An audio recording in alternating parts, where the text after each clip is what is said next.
Okay, well, that was very moving, I think.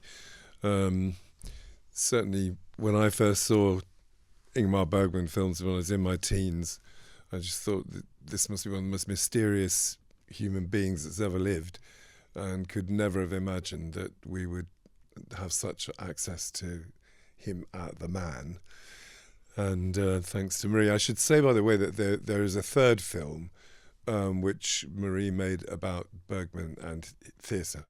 So, Marie, can you just tell us, how did all this come about? Well, it took several years for me to convince him. I made short. I was a news reporter in the 80s for Swedish television, and I made some shorter interviews with him when he returned from Germany to Sweden in 1983, and when he started to shoot Fanny and Alexander. But then I had the opportunity to have a longer interview with him in 1997. And that was about Larmaren Görs. I don't know what the name in English. It was a TV play anyway. And after that interview, he called me and he thanked me for the interview. And that almost never happens with anyone you may interviews, because they're only watching themselves and how they look and what they're saying. So, but he thought that I made him. What he said was, well, I don't know what you made with me, but because a taxi driver told me that I seemed to be a nice guy, and no one had ever told Ingmar Bergman that he seemed to be a nice guy.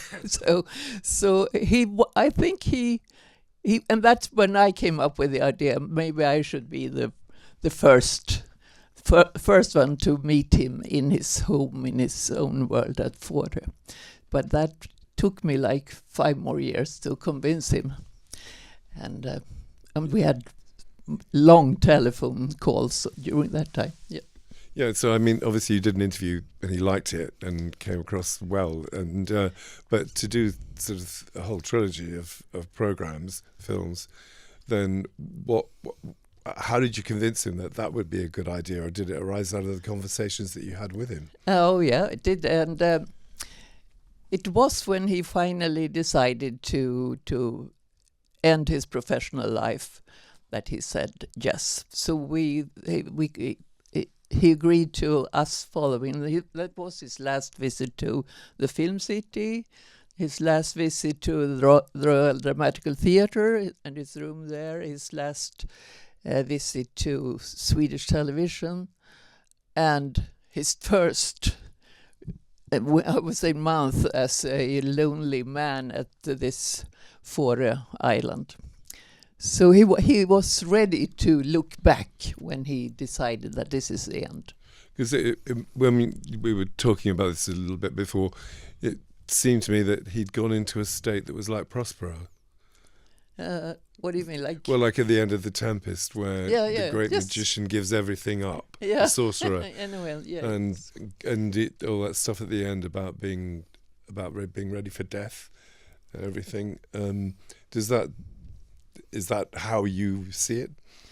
I haven't seen this for some years now, actually, and I was surprised that he's so amused by his own stories. He's really enjoying telling his stories, and I when he gets a question, I think he's more about giving a true answer and it's less about giving a true answer than telling a good story. So he's making up stories about his life all the time. And I was also a bit embarrassed that I was so much in front of the camera. I've never been there that before or later, but that was Ingmar's decision as well. He wanted it to be clear that he was talking to somebody. It was like a conversation. It's not a conversation, but he's got someone listening. Yeah, well, I think if it was his own, another characteristic of his own genius, that it makes it clear that he might be making stuff up, because obviously you could see that beneath that incredibly somber, puzzling beautiful films, there's this sort of cheeky rascal who, like he says, has never quite grown up.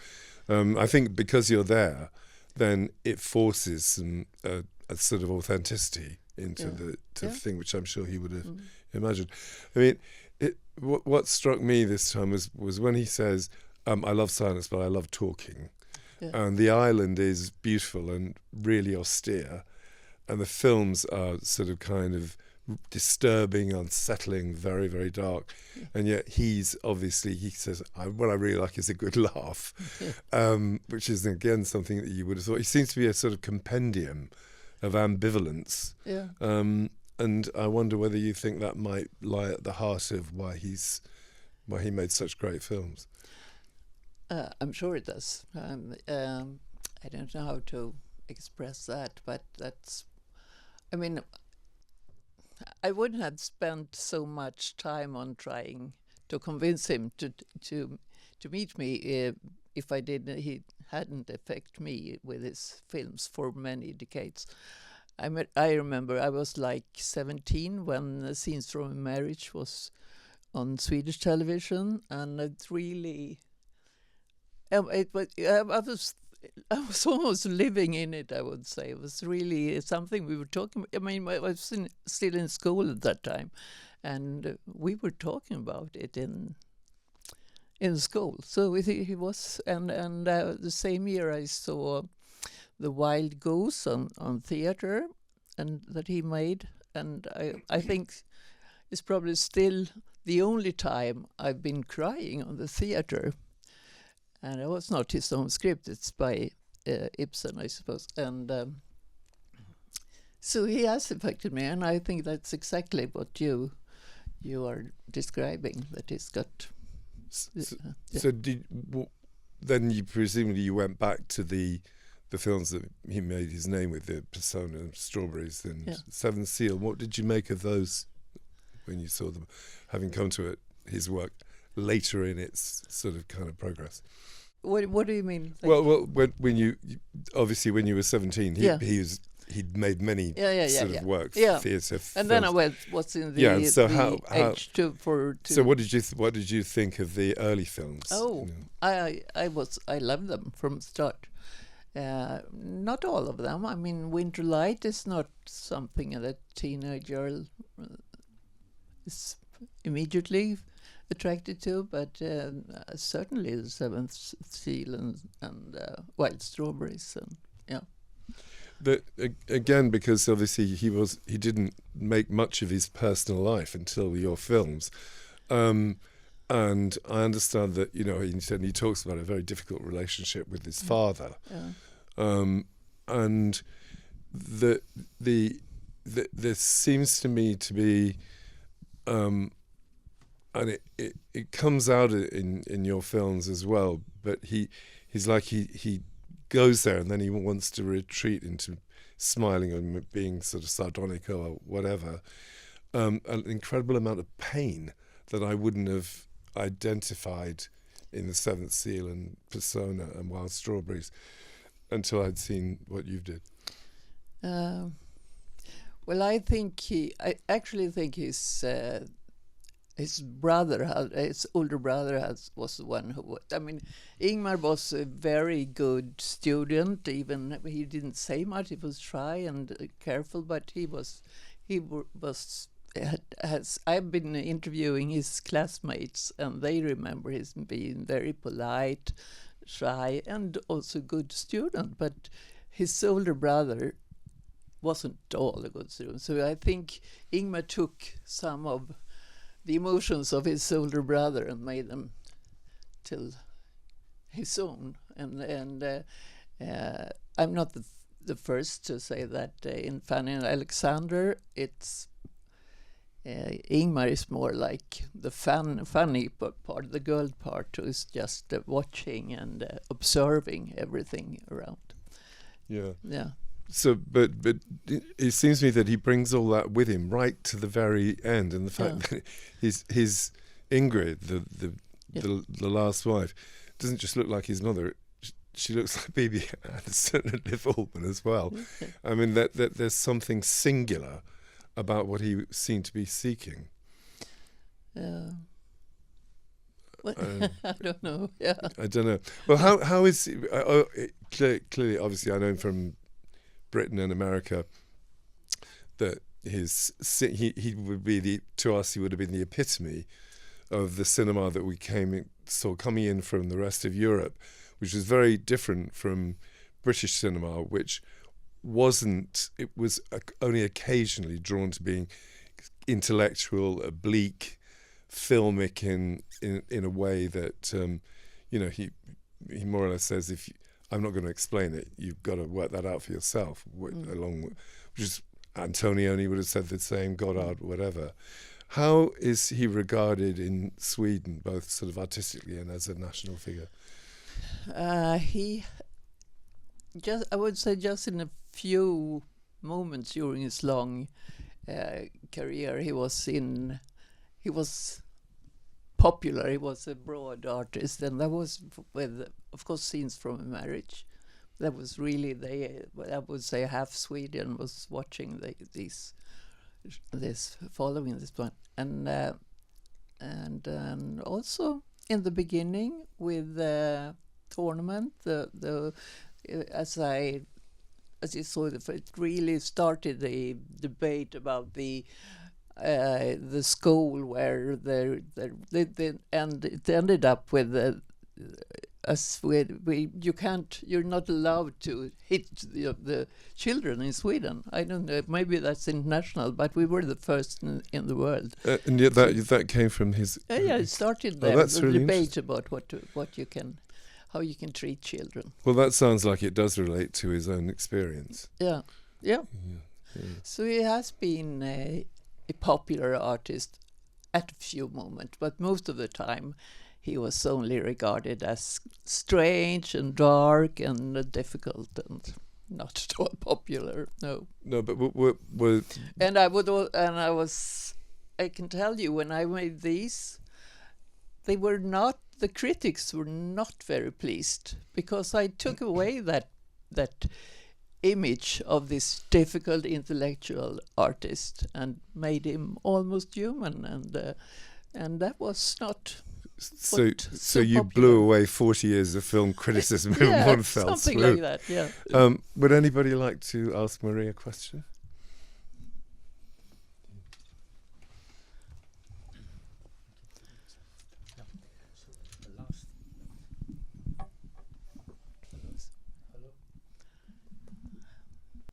So the last thing you said about intellectual, I don't feel he was intellectual at all. No. I don't know if you agree with me. He looks intellectual, but he's not. No, that's right. He's it's very much emotional, I would say, and an entertainment as well. So a lot of introspection and concealed things, which makes him so interesting. Yeah. The contrary of Fellini. Yeah. But they liked each other. They were going to make a film together, but was never. Yeah. Had he met Fassbinder in Germany? Because it was more or less the same period. I don't. Of course, he must have. But I can't. I don't remember if he said anything to me about Fassbinder. Thank you. That thing that you just mentioned about concealment, I understand that persona in Latin or Greek means mask. And he seems to me like all his life until the film, like you were just saying, the critics got pissed off, that the film's almost like a mask for himself. Would that make that chime? Yeah, I that's very much reasonable. Yeah, I think so too. There's one.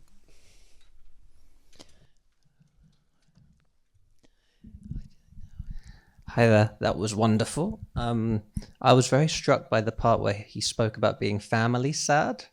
Okay. And family lazy, and how he'd struggled with that. And I was wondering, what you thought. You haven't watched this for a few years. I just found that really sad. And I guess with artists, sometimes we think the great art is made because of that, because they couldn't be as devoted to their personal life. And is that what you thought, or did you actually find that quite sad? Because now he's on this island alone, he's got 9 children he's not especially connected to, but that was the sacrifice because he had to make his art. What did you make of that answer?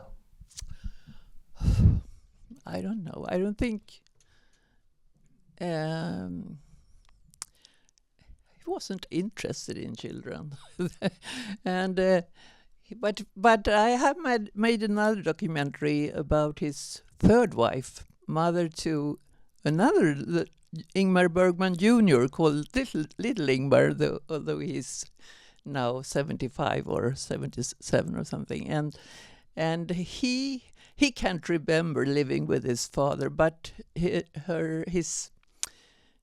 older brother, his half brother, that is, who got Ingmar Bergman as a stepfather, said that he remembers that Ingmar was very fond of playing with, the trains and making, was acting like a magician and making tricks and all kinds. So maybe he did like it, but just for a short while. So, no, I don't think he liked to observe the children, but never. They were not interesting to talk to and to. I've had a program where I'm talking about the music in his films and his relation to music, and I have a very interesting story from one of those magazines from the time, from 60s, when he's living with Kebby Larete, and he's because she's pianist, playing piano, and their son Daniel, who also was a director for a while. He's sitting there playing with the notes from Bach, and that's and the parents are sitting in the sofa and are listening to classical music, and he has to play on his own, and he can tell that Ingmar used to send him to the, what do you call the man who showed the. Who is when they went to the cinema, Daniel had to sit in the room with the projections. Yeah. Right.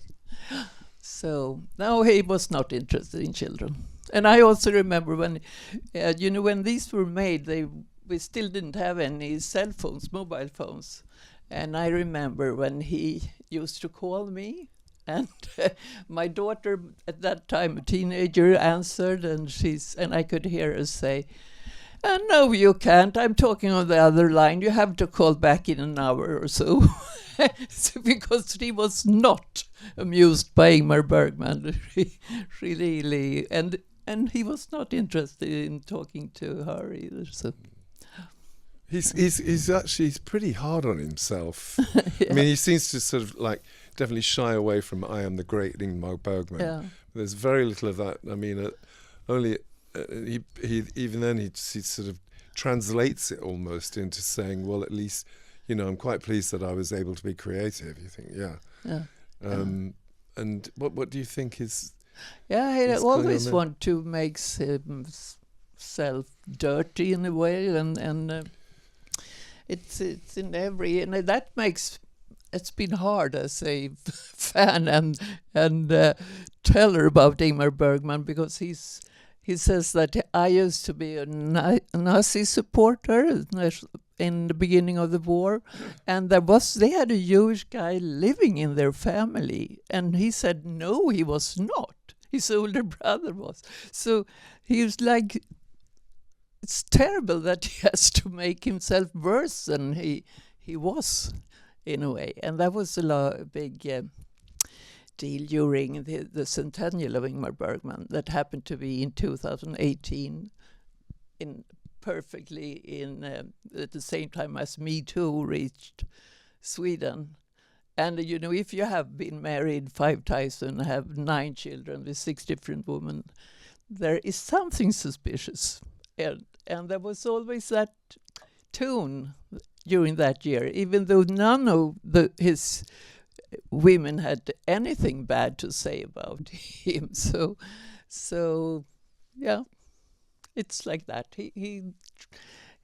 It's hard to defend him when he keeps being so hard on it. Is that another mask? Yeah, maybe. Yeah, it's more interesting to being the bad guy than the good guy. Actually, that's a thought. It's a drama in a way. That his biggest impulse is to be interesting. Yeah, right. Like you're saying, rather than intellectual. To be good storyteller, I would say.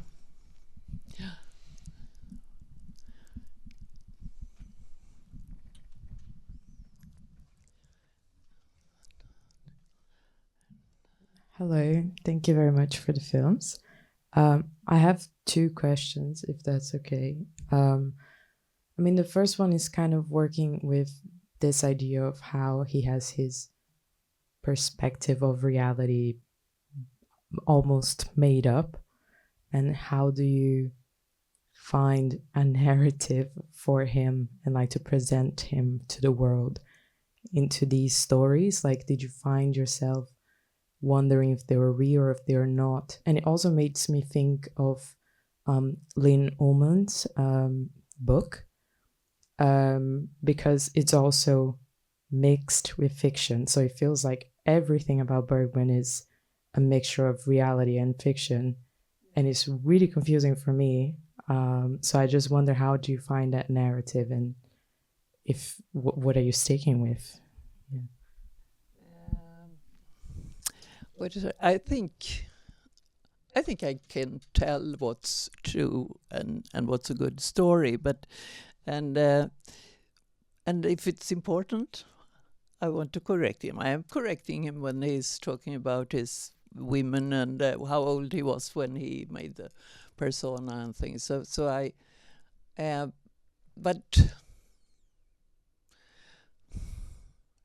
But I can't correct him if it is telling you that he is hearing voices and there are certain spirits around him at Fårö. Well, it's maybe not true, but it's his reality. So there are often more than one reality. And if it's important, you can email me and I'll answer if it's true or not. I think I can. And also his, biography, the Laterna Magica. It's, it starts, the first sentence, it starts like, I was born on July 14th in 1918. I was I was in very bad shape, and I was what do we call it? They had to baptize me at the hospital because I was probably going to die, and it's writing something about the Spanish flu, and if you go to the hospital journal, he was born on that day, but he was he was in a good shape, and he was baptized 3 weeks later up in Dalarna, their summer house, and the Spanish flu came like a half a year later to this part of Sweden, so there are like 3 lies in one sentence, in the first sentence, but who cares? It's a good story, and if you want to know the truth, you can go to the archive or ask me. So yeah. And I think there's been lots of, academic texts about the truth and lies in Ingmar Bergman's work. So, and his films are not supposed to be documentaries. So, yeah. Thank you. And my other question is more it just crossed my mind when he was saying about the demons that he doesn't have right at the end. I can't read Swedish, so it looks to me like there was more than the answer that he gave. So I was wondering if there was, and if there was, if you remember. I made a short version of the one. I've sent you. I didn't send that one, but there is the one with the whole full list of demons, and that is like 11 minutes or something. It's a bit, or even longer, maybe 20 minutes. So I had to shorten it. But I was really surprised. We had decided what we worked. We decided a day in advance what we're going to talk. We're going to talk about the day after. And then we had said tomorrow, I'm going to ask you about your demons. And it was a surprise to me that he had made this list of demons. I didn't know about that. So, I thought it was charming. It was like kids doing lists of the best guitarists or hockey players or something. So yeah, there was, but in this case it's longer. He has more demons, and that is, I mean, I was working for TV, and then you had a slot that is 58 minutes, I think, when it's supposed to be an hour at the TV. So, and there was some other. We made a decision, Ingmar and I, that he had. I decided about the new footage, the things we were filming, but he had the saying about the clips from his films, and we couldn't. I wanted to have the start of Sawdust and Tinsel. Is that the name in English? Sawdust and Tinsel. And because that's one of my favorite films, and I cut it like I had like 1.5 minutes maybe, and Ingmar said, no, you can't divide that scene, it has to be in full, and that was like 9 minutes or something, and it didn't go, it didn't fit in this format. So and that's why it's nothing about one of my favorite films. So, yeah. Otherwise, he was very pleased. Actually, he really. At this time, I did send him these 3 parts at the VHS cassettes, and he called me and said, today your parcel, this box arrived, but I won't have time to watch it today or tomorrow. I'll watch it on Tuesday. But then he couldn't keep from watching, so he sat down and watched all 3 parts, and then he called me, and he was very pleased. So I'm lucky for that. Was there anything that he objected to at all? Yes, the clip from Sawdust and Tinsel, and also in the part you didn't see, the third part, there's part about him and the critics, and he says that he has a black notebook where he writes down of the people he won't forgive ever, and the worst is on the back upside down. And he wanted to take that away, but it's still there because it was mine. So yeah.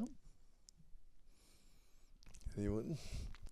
Didn't fit in the picture of the new kind Ingmar Bergman. So the part with the black notebook.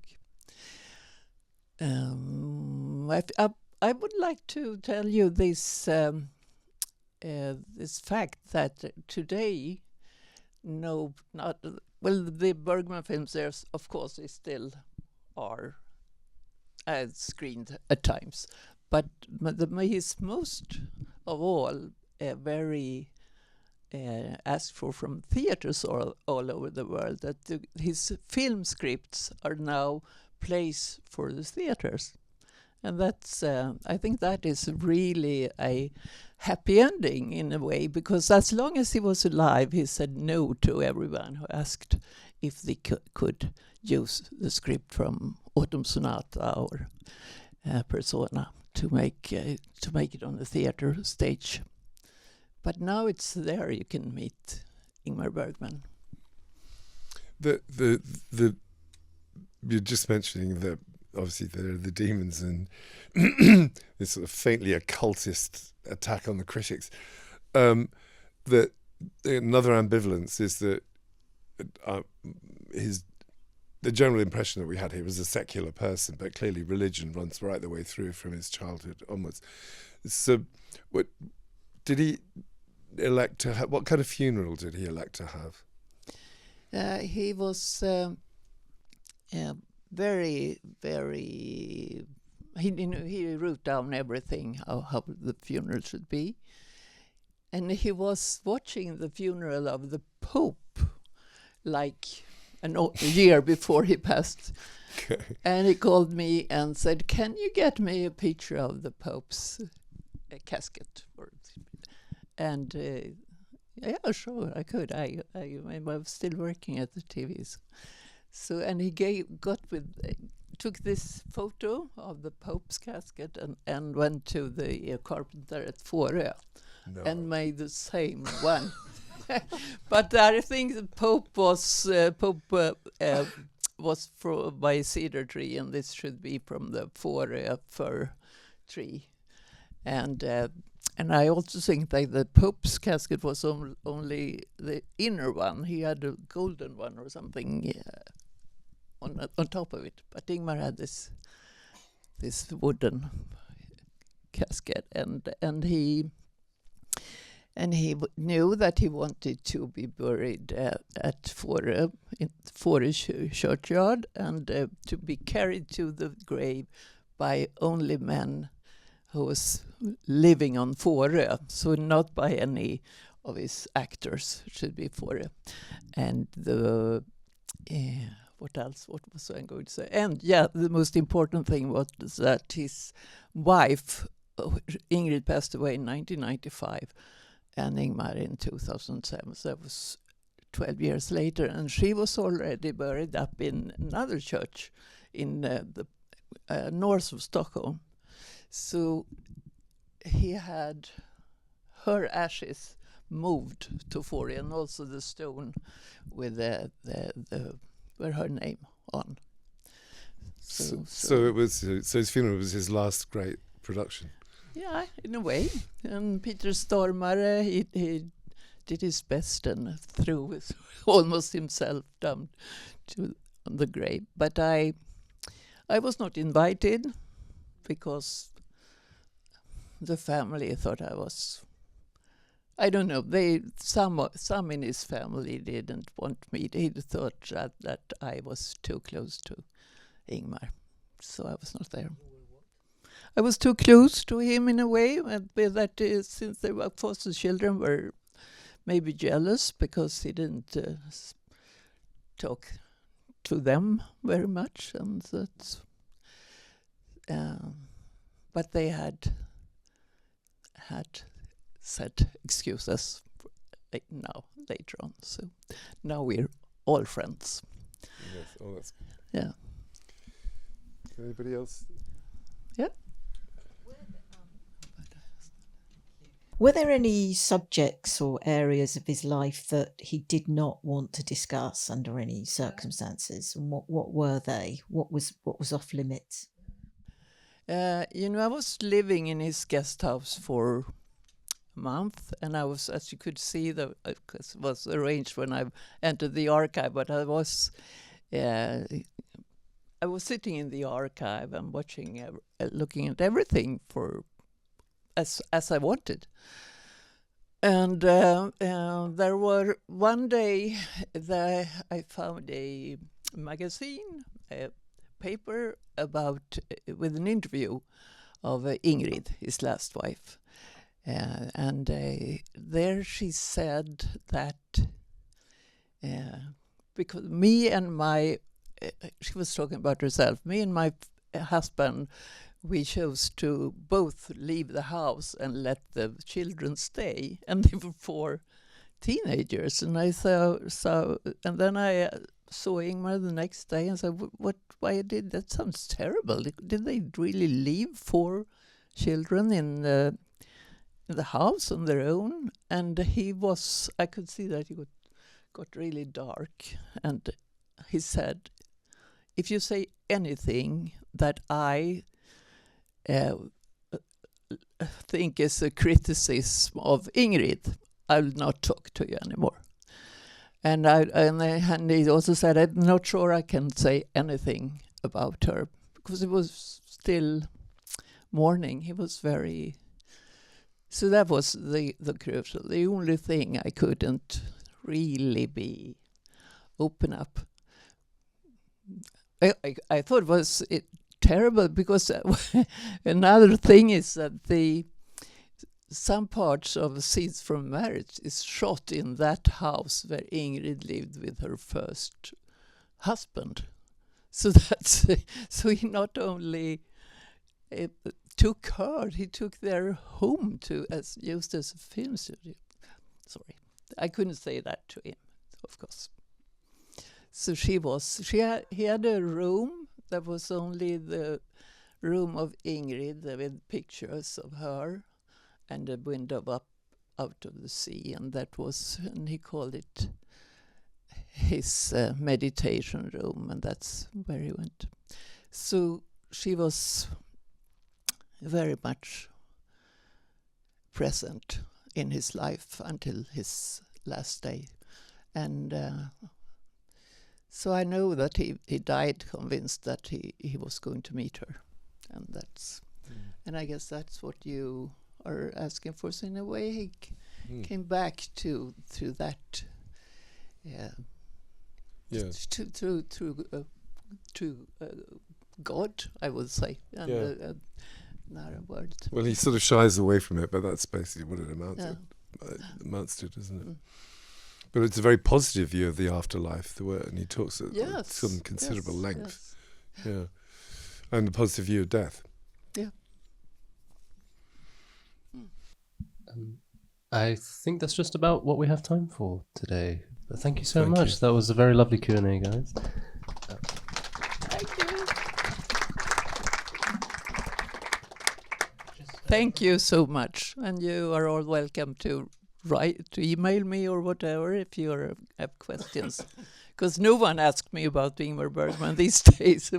So I was really happy that Anthony decided to try to screen this film. Yeah, well, thank you, the cinema. Yeah. And I was so young and good looking. Thank you.